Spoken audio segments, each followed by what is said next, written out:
Matthew 22. Jesus spoke to them again in parables, saying, The kingdom of heaven is like a king who prepared a wedding banquet for his son.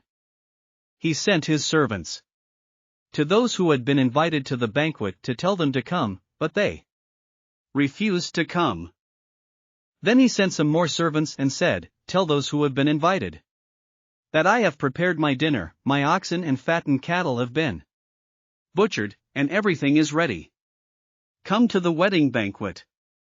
But they paid no attention and went off, one to his field, another to his business. The rest seized his servants, mistreated them and killed them. The king was enraged. He sent his army and destroyed those murderers and burned their city. Then he said to his servants, The wedding banquet is ready, but those I invited did not deserve to come. So go to the street corners and invite to the banquet anyone you find. So the servants went out into the streets and gathered all the people they could find, the bad as well as the good, and the wedding hall was filled with guests.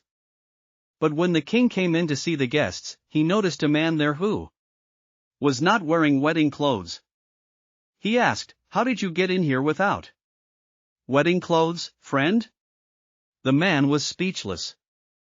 Then the king told the attendants, Tie him hand and foot, and throw him outside, into the darkness, where there will be weeping and gnashing of teeth.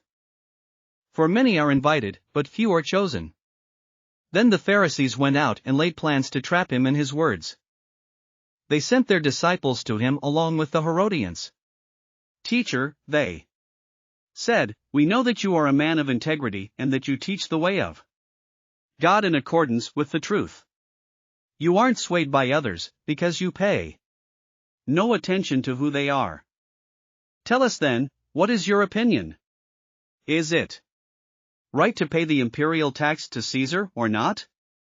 But Jesus, knowing their evil intent, said, You hypocrites, why are you trying to trap me? Show me the coin used for paying the tax. They brought him a denarius. And he asked them, Whose image is this? And whose inscription? Caesar's, they replied. Then he said to them, So give back to Caesar what is Caesar's, and to God what is God's. When they heard this, they were amazed. So they left him and went away.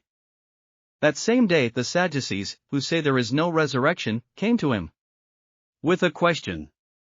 Teacher, they said, Moses told us that if a man dies without having children, his brother must marry the widow and raise up offspring for him. Now there were 7 brothers among us. The first one married and died, and since he had no children, he left his wife to his brother. The same thing happened to the second and third brother, right on down to the 7th. Finally, the woman died. Now then, at the resurrection, whose wife will she be of the 7, since all of them were married to her?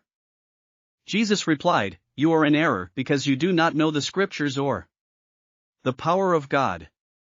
At the resurrection people will neither marry nor be given in marriage, they will be like the angels in heaven.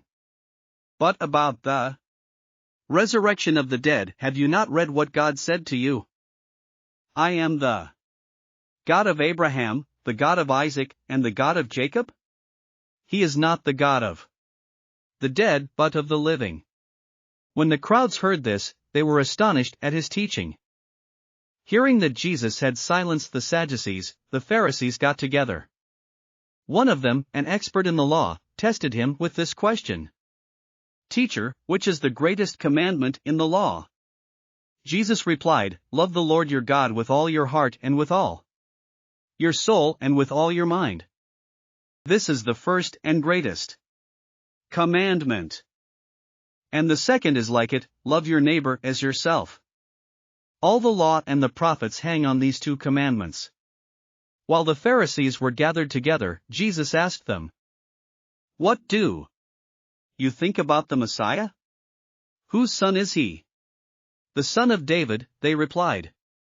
He said to them, "How is it then that David, speaking by the Spirit, calls him Lord? For he says, 'The Lord said to my Lord, sit at my right hand, until I put your enemies under your feet.' If then David calls him Lord, how can he be his son?" No one could say a word in reply, and from that day on no one dared to ask him any more questions. Thanks for listening to another chapter of the Bible. At My Faith Fuel, we believe a good coffee fuels your faith and energizes your day. Please visit myfaithfuel.com to explore our delicious coffee blends. Part of each purchase goes to training worshipers around the world. Thanks for listening.